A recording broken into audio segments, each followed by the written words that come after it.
환영합니다. 인간관계를 예술로 만들어가는 사람 공부방입니다. 이런 경험들 한 번쯤은 있으실 겁니다. 어떤 사람들은 사소한 말 한마디에도 얼굴이 붉어지고 목소리가 커지고 숨이 거칠어지고 방금 전까지 괜찮던 표정이 한순간에 무너집니다. 주변 사람들은 말합니다. 성질 급하시네.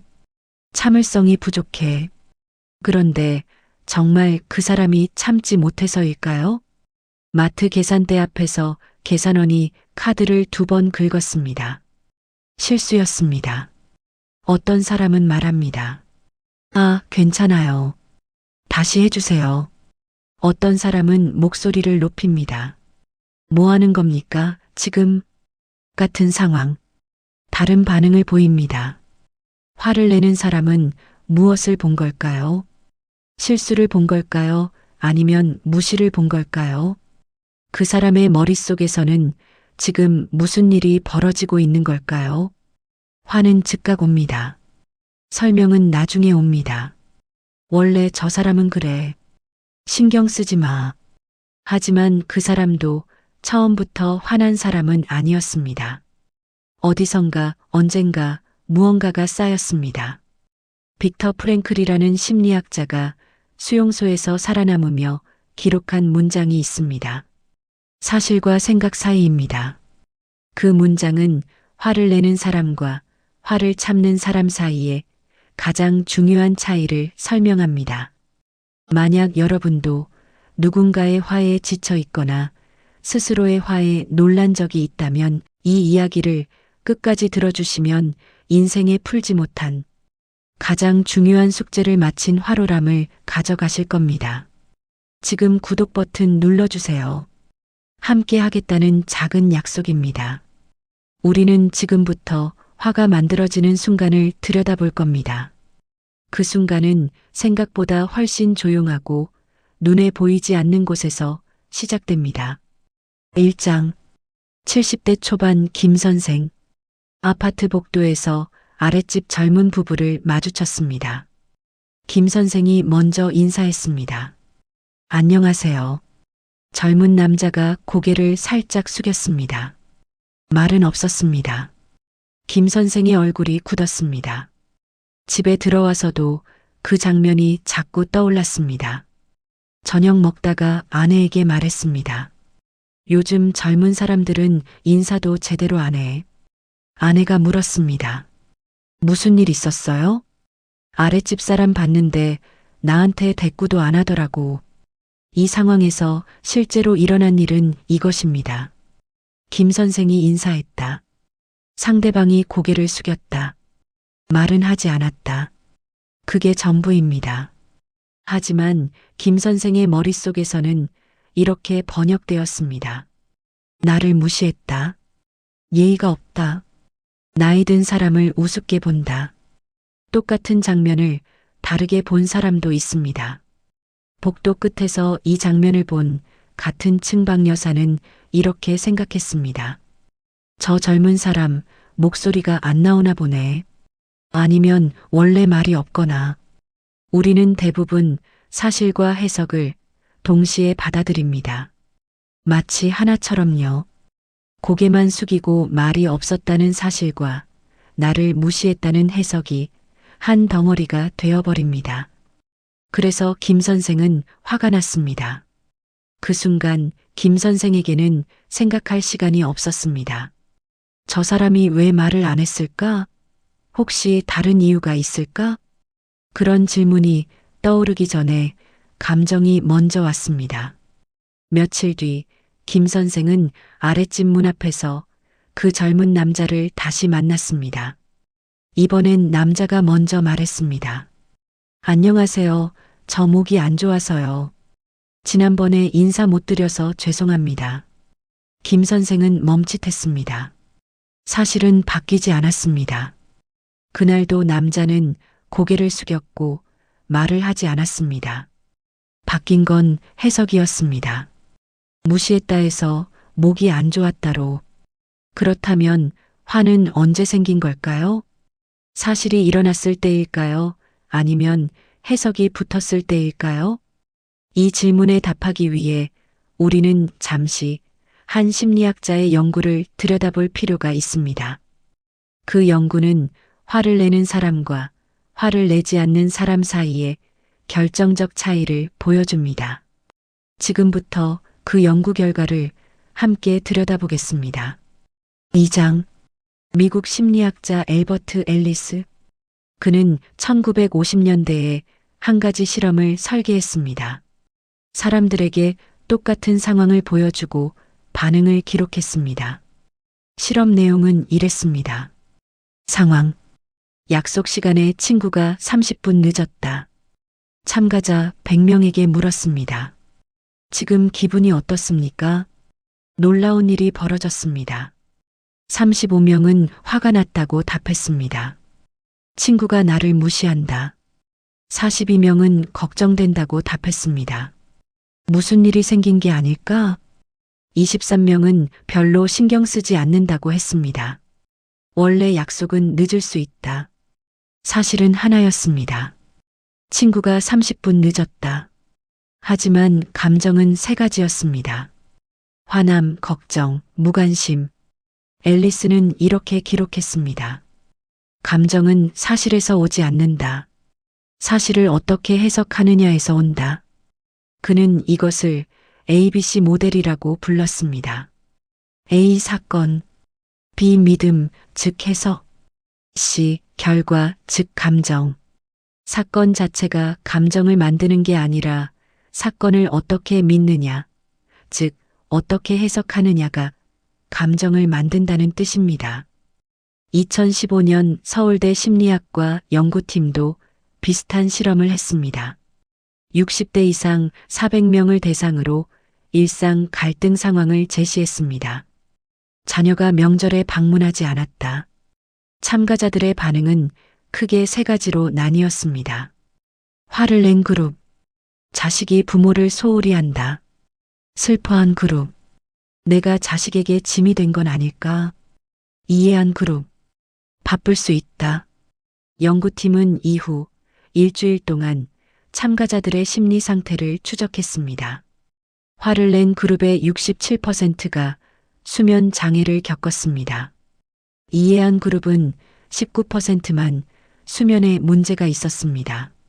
같은 상황인데 해석이 다르면 몸의 반응도 완전히 달라진 겁니다. 연구팀은 결론 내렸습니다. 사실 자체는 스트레스를 만들지 않는다. 해석이 스트레스를 만든다. 이 연구 결과는 우리에게 중요한 질문을 던집니다. 그렇다면 왜 어떤 사람은 화를 내는 해석을 하고 어떤 사람은 이해하는 해석을 할까요? 그 답은 2차 세계대전 당시 나치 수용소에서 살아남은 한 정신과 의사의 기록에서 찾을 수 있습니다. 빅터 프랭클.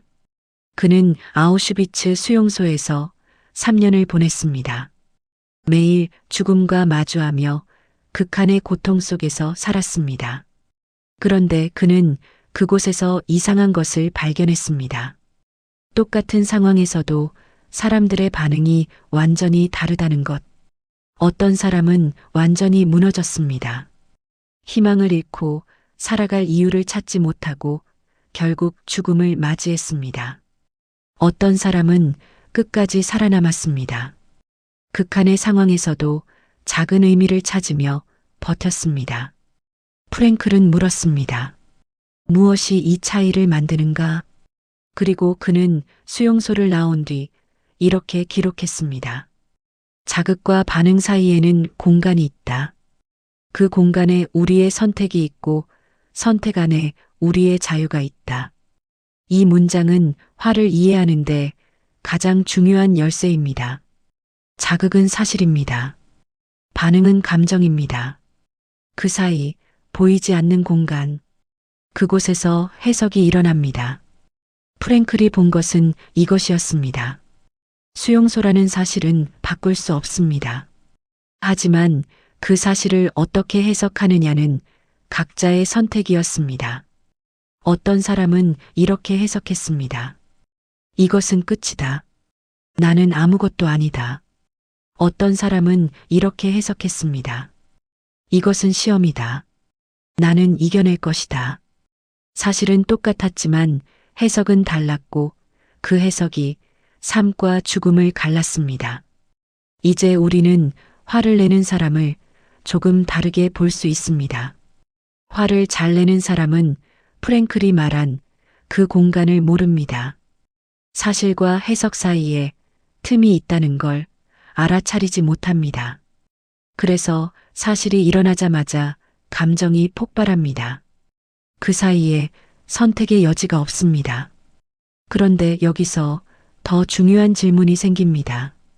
왜 어떤 사람은 그 공간을 보지 못할까요? 우리 뇌 속에서 지금 이 순간에도 무슨 일이 벌어지고 있는 걸까요?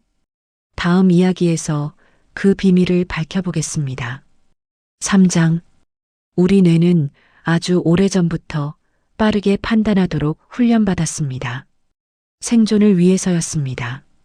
원시 시대를 상상해 보세요. 풀숲이 흔들립니다. 바람일까? 호랑이일까? 이 질문에 천천히 답하는 사람은 살아남지 못했습니다. 그래서 뇌는 즉각 판단했습니다. 위험하다. 일단 도망치고 나중에 생각하자. 이 본능 덕분에 인류는 살아남았습니다. 문제는 지금은 호랑이가 없다는 겁니다. 하지만 뇌는 여전히 같은 방식으로 작동합니다. 누군가 나를 스쳐 지나갑니다. 뇌는 즉각 판단합니다. 무시했다. 즉각 반응합니다. 화가 난다. 심리학자들의 연구에 따르면 이 과정은 놀랍도록 빠릅니다. 사실을 인식하는 데는 0.1초가 걸립니다. 해석이 붙는 데는 0.3초, 감정이 올라오는 데는 0.5초, 즉, 우리가 지금 화가 나네라고 의식하기 전에 이미 해석과 감정이 다 만들어져 있습니다. 그래서 많은 사람들이 말합니다. 화가 갑자기 올라와요. 이유도 모르겠어요. 사실 정말로 모릅니다. 해석이 너무 빠르게 일어나서 의식이 따라잡지 못하는 겁니다. 그런데 이 자동 해석은 어디서 오는 걸까요? 해석은 태어날 때부터 가진 게 아닙니다. 살면서 배웁니다. 어린 시절 엄마가 자주 말했습니다. 사람들이 너를 어떻게 보겠니? 그 말을 들으며 자란 아이는 이렇게 배웁니다. 사람들의 시선은 중요하다. 나를 안 좋게 보면 큰일이다. 성인이 된 후 누군가 나를 쳐다보지 않습니다. 사실, 시선이 마주치지 않았다. 해석, 나를 무시한다. 감정, 화가 난다. 또 다른 예를 들어볼까요? 아버지가 자주 화를 냈습니다. 이것도 제대로 못해? 그 말을 들으며 자란 아이는 이렇게 배웁니다. 실수는 비난받을 일이다. 잘못하면 공격받는다. 성인이 된 후 누군가 내 실수를 지적합니다. 사실, 실수를 알려줬다. 해석, 나를 공격한다. 감정, 화가 난다.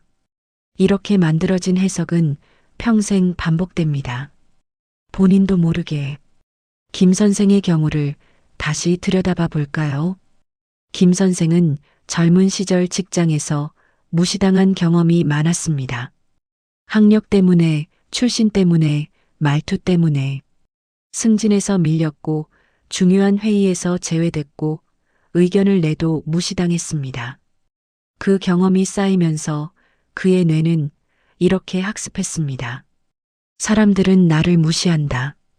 특히 젊은 사람들은 나이 든 사람을 무시한다. 이것이 그의 자동 해석이 되었습니다. 그래서 지금 복도에서 젊은 남자가 말없이 고개만 숙이자 김 선생의 뇌는 즉각 과거의 패턴을 적용했습니다. 또 무시당했다.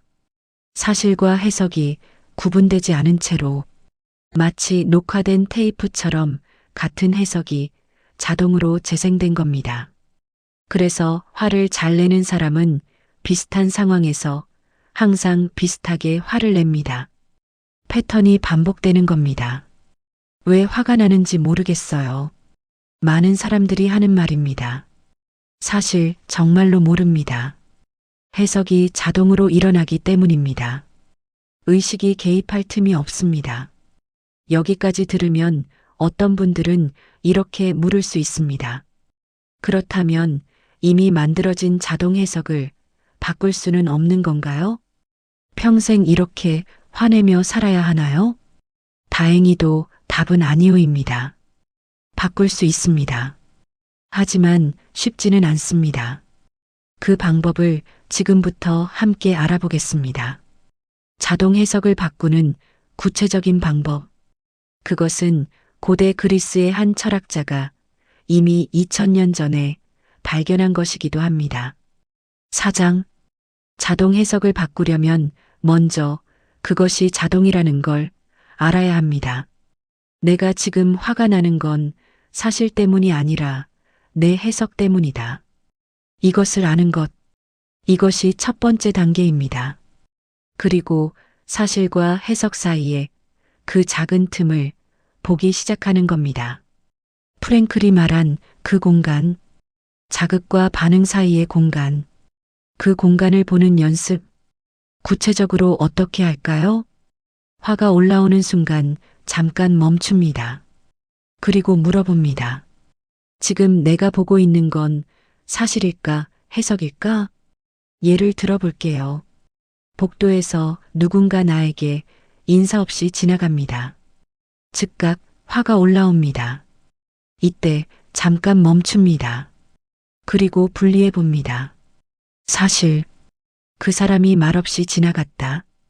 해석, 나를 무시했다. 이 둘을 나눠서 보는 겁니다.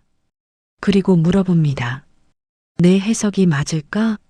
다른 해석도 가능할까? 급한 일이 있었을 수도 있다. 나를 못 봤을 수도 있다. 생각에 빠져 있었을 수도 있다. 이렇게 여러 해석의 가능성을 열어두는 겁니다. 처음에는 어색하고 어렵습니다.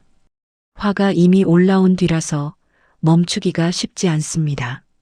하지만 조금씩 연습하다 보면 화가 올라오는 속도가 조금 느려집니다. 0.5초가 1초가 되고 1초가 3초가 됩니다. 그 3초 안에 우리는 선택할 수 있습니다. 자동 해석을 따를 것인가 아니면 다른 해석을 시도해 볼 것인가. 김 선생의 이야기를 다시 들여다볼까요? 아랫집 남자가 목이 안 좋았다는 걸 알고 난 뒤 김 선생은 조금씩 달라졌습니다. 누군가 반응이 없을 때 예전처럼 바로 화내지 않고 혹시 무슨 이유가 있나? 한 번 더 생각하게 되었습니다. 완벽하지는 않습니다. 여전히 화는 납니다. 여전히 오해도 합니다. 하지만 조금 천천히 반응하게 되었습니다. 그리고 그는 아내에게 이렇게 말했습니다. 내가 너무 빨리 판단했던 것 같아. 사람들한테. 아내가 웃으며 대답했습니다. 이제 알았으면 됐죠 뭐. 이 변화가 가능했던 이유는 김 선생이 사실과 해석 사이의 공간을 발견했기 때문입니다. 그 공간에 대해 이미 2000년 전에 한 철학자가 중요한 말을 남겼습니다. 고대 그리스의 에픽테토스. 그는 노예였지만 마음만은 누구보다 자유로웠던 사람입니다. 그가 남긴 말 속에 화를 다스리는 가장 오래되고 가장 확실한 방법이 담겨 있습니다. 5장 에픽테토스. 그는 노예로 태어났습니다. 평생 자유롭지 못한 몸으로 살았습니다. 주인의 명령에 따라야 했고 가고 싶은 곳도 마음대로 갈 수 없었고 하고 싶은 일도 할 수 없었습니다. 하지만 그의 마음만은 누구보다 자유로웠습니다. 그는 이렇게 말했습니다. 사람을 괴롭히는 것은 일 자체가 아니라 그 일에 대한 판단이다. 이 문장은 우리가 지금까지 이야기한 모든 것을 한 줄로 요약합니다. 사실이 우리를 화나게 하는 게 아니라 우리가 그 사실을 어떻게 보느냐가 우리를 화나게 만든다는 뜻입니다. 에픽테토스는 매일 주인에게 명령받고 자유를 빼앗긴 채 살았습니다. 하지만 그는 말했습니다. 내 몸은 억류할 수 있어도 내 생각은 아무도 억류할 수 없다. 그는 사실과 해석 사이의 공간에서 자신만의 선택을 했습니다. 사실, 나는 노예다. 그의 해석? 하지만 내 판단은 내 것이다. 내 생각은 내가 선택한다. 이것이 그가 찾은 자유였습니다. 이 자유는 상황을 바꾸는 자유가 아닙니다. 해석을 바꾸는 자유입니다. 현대를 사는 우리에게 이것을 적용하면 어떻게 될까요? 누군가 나에게 말없이 고개만 숙였다. 사실, 말이 없었다. 나의 선택. 무시당했다고 볼 수도 있고 사정이 있겠지라고 볼 수도 있다. 에픽테토스가 말한 자유는 바로 이 선택의 자유입니다. 우리는 사실을 바꿀 수 없을 때가 많습니다. 하지만 해석은 바꿀 수 있습니다. 그리고 그 해석이 우리의 감정을, 우리의 하루를, 우리의 삶을 바꿉니다. 김 선생은 에픽테토스의 말을 직접 들은 적은 없습니다. 하지만 그는 스스로 같은 진리를 발견했습니다. 아랫집 남자와의 일 이후 그는 조금씩 변하기 시작했습니다. 화가 올라오는 순간 잠깐 멈춰보기 시작했습니다. 지금 내가 보고 있는 건 사실일까, 해석일까? 이 질문을 하기 시작한 겁니다. 처음에는 화가 다 지나간 뒤에야 그 질문이 떠올랐습니다. 아, 내가 또 빨리 판단했구나. 하지만 조금씩 화가 올라오는 중에 그 질문이 떠오르기 시작했습니다. 잠깐, 이게 사실일까? 내 해석일까? 그리고 지금은 화가 올라오기 전에 미리 생각하게 되었습니다. 이 사람이 이렇게 행동하는 데는 뭔가 이유가 있을 거야. 완벽하지 않습니다. 여전히 순간적으로 화가 치밀 때가 있습니다.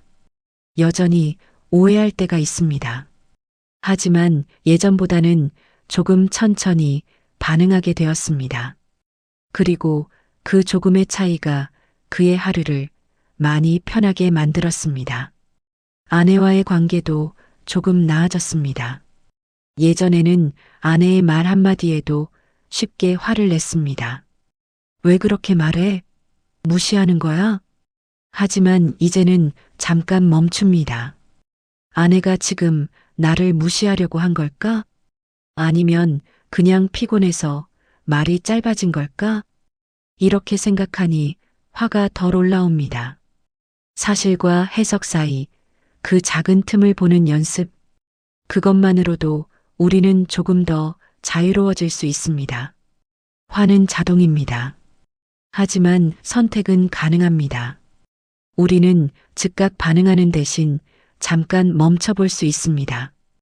이것이 에픽테토스가, 빅터 프랭클이, 그리고 김 선생이 각자의 방식으로 발견한 같은 진리입니다. 사실은 바꿀 수 없어도 해석은 바꿀 수 있다. 그리고 해석을 바꾸면 삶이 바뀐다. 이제 우리는 이 모든 이야기를 하나로 모을 시간입니다. 화를 잘 내는 사람, 왜 그럴까? 그 질문에 대한 완전한 답을 지금부터 정리해 보겠습니다. 6장. 만약 당신도 화가 자주 올라온다면 그 순간 자신을 탓하지 마세요. 화는 나쁜 게 아니라 빠른 겁니다. 수십만 년 동안 우리 뇌가 생존을 위해 빠르게 반응하도록 훈련받은 결과입니다. 그러니 화가 나는 자신을 나쁘다고 생각하지 마세요. 다만 조금만 늦춰보세요. 0.5초만 늦춰도 우리는 다르게 볼 수 있습니다. 사실은 그대로인데 해석을 바꿀 수 있습니다. 그리고 해석이 바뀌면 감정이 바뀝니다. 감정이 바뀌면 행동이 바뀝니다. 행동이 바뀌면 관계가 바뀝니다. 관계가 바뀌면 삶이 바뀝니다. 모든 변화의 시작은 아주 작습니다. 사실과 해석 사이 그 보이지 않는 틈을 알아차리는 것. 그것이 첫걸음입니다. 빅터 프랭클은 수용소에서 살아남은 뒤 평생을 사람들에게 이 메시지를 전했습니다. 자극과 반응 사이 그 공간에 우리의 자유가 있다. 그는 극한의 상황에서 이 자유를 발견했습니다. 우리는 일상에서 이 자유를 연습할 수 있습니다. 화가 올라올 때마다 그 공간을 보는 연습. 처음에는 그 공간이 거의 보이지 않을 겁니다. 너무 작고 너무 빠르게 지나가서. 하지만 계속 보려고 하다 보면 조금씩 그 공간이 커집니다. 0.5초가 1초가 되고 1초가 3초가 되고 3초가 충분한 시간이 됩니다. 생각할 시간, 선택할 시간. 그 시간 안에서 우리는 자동 해석 대신 다른 해석을 선택할 수 있습니다. 그리고 그 선택이 우리를 조금 더 자유롭게 만듭니다. 오늘 이야기를 정리해 볼까요? 우리가 화를 내는 건 사실 때문이 아닙니다. 사실을 어떻게 해석하느냐 때문입니다. 같은 상황에서도 어떤 사람은 화를 내고 어떤 사람은 이해합니다. 차이는 해석에 있습니다. 그리고 그 해석은 자동으로 일어납니다. 우리가 어린 시절부터 살아오면서 학습한 패턴이 자동으로 작동하는 겁니다. 하지만 우리는 그 자동 해석을 바꿀 수 있습니다. 사실과 해석 사이에 작은 틈을 보는 연습을 통해서 화가 올라오는 순간 잠깐 멈춰서 물어보는 겁니다. 지금 내가 보고 있는 건 사실일까, 해석일까? 이 질문만으로도 많은 것이 달라집니다. 처음에는 어렵습니다. 화가 이미 올라온 뒤니까요. 하지만 계속 연습하다 보면 조금씩 빨라집니다. 화가 올라오는 중에 그 질문을 할 수 있게 되고 나중에는 화가 올라오기 전에 미리 생각할 수 있게 됩니다. 완벽할 필요는 없습니다. 여전히 화는 날 겁니다. 여전히 오해할 겁니다. 하지만 조금 천천히 반응하게 될 겁니다. 그리고 그 조금의 차이가 당신의 하루를 많이 편하게 만들 겁니다. 김 선생은 지금도 가끔 화를 냅니다. 하지만 예전처럼 그렇게 자주, 그렇게 크게 화내지는 않습니다. 아내는 말합니다. 요즘 많이 부드러워지셨어요. 김 선생은 웃으며 답합니다. 나이 들어서 그런가 봐. 하지만 그는 압니다. 나이가 아니라 연습이라는 걸. 사실과 해석 사이의 틈을 보는 연습. 그 작은 연습이 그의 삶을 조금씩 바꿔놓았다는 걸. 마무리하겠습니다. 빅터 프랭클이 말했습니다. 자극과 반응 사이 그 공간에 우리의 자유가 있다. 사실은 하나지만 해석은 여러 개입니다. 우리가 화내는 건 사실 때문이 아니라 해석 때문입니다. 그 해석은 우리가 선택할 수 있습니다. 화는 빠르지만 선택은 느립니다. 조금만 천천히 가도 우리는 다르게 볼 수 있습니다. 이 이야기가 당신에게 작은 쉼이 되었으면 합니다. 화가 올라올 때 자신을 탓하는 대신 잠깐 멈춰보는 여유를 가지시길 바랍니다. 오늘 준비한 주제는 여기까지입니다. 도움이 되셨나요? 유익하셨다면 구독과 좋아요 해두세요. 다음 주제는 더 유익한 내용으로 받아보실 수 있습니다. 오늘도 수고 많으셨습니다. 지금까지 사람 공부방이었습니다.